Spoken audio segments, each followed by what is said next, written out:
अभिनेता राहुल सोलापूरकर पुन्हा बरळले।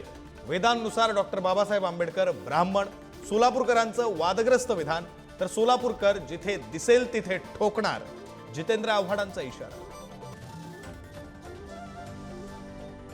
अंजली दमानी यांचा पोलीस चौकशीवर आक्षेप, संतोष देशमुखांच्या हत्येच्या तपासात मंत्री धनंजय मुंडेंचा दबाव, दमानी यांचा आरोप। मुंडेंचा राजीनामा घेऊन देशमुख कुटुंबियांना न्याय द्या, दमानी यांची मागणी। धनंजय मुंडेंचा राजीनामा घेणं अजितदादांच्या हाती, दादांनी ठरवल्यास मुंडेंची हकालपट्टी। सुरेश धसांचं वक्तव्य, आकाच्या पिलावळीचा माज उतरवणारच, धस यांचा इशारा। महादेव मुंडे हत्या प्रकरणाचा तपास SIT आणि CID मार्फत करावा, महादेव मुंडे यांच्या पत्नी ज्ञानेश्वरी मुंडेंची बीड पोलीस अधीक्षकांकडे मागणी। पोलीस अधीक्षकांची भेट घेत दिला आमरण उपोषणाचा इशारा।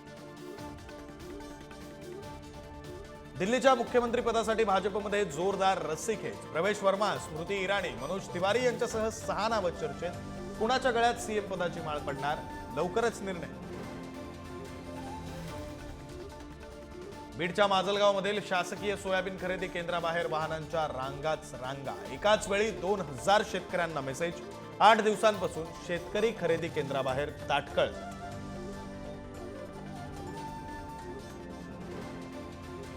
शिंदेच्या शिवसेनेचे आमदार निलेश राणेंचं स्थानिक स्वराज्य संस्थांच्या निवडणुका स्वबळावर लढण्याचे संकेत, भविष्यात एकटं लढावं लागलं तर तयारी असली पाहिजे, निलेश राणेंच्या शिवसेनेच्या कार्यकर्त्यांना सूचना।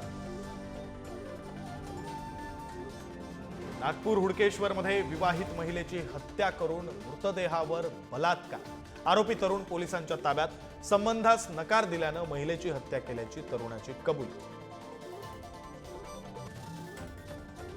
पुण्याच्या कोंढवा परिसरातील रहिवासी इमारतीला आग, आगीत एका महिलेचा होरपळून मृत्यू, आगीचं कारण अस्पष्ट।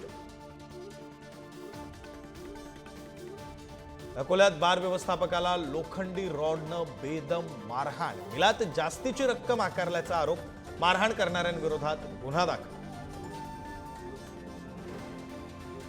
भंडाऱ्याच्या लाखनी ग्रामीण रुग्णालयातील शिपायाला रुग्णांच्या नातेवाईकांकडून मारहाण, मारहाण करणाऱ्यांवर कारवाई करा अन्यथा काम बंद आंदोलनाचा रुग्णालयातील कर्मचाऱ्यांचा इशारा।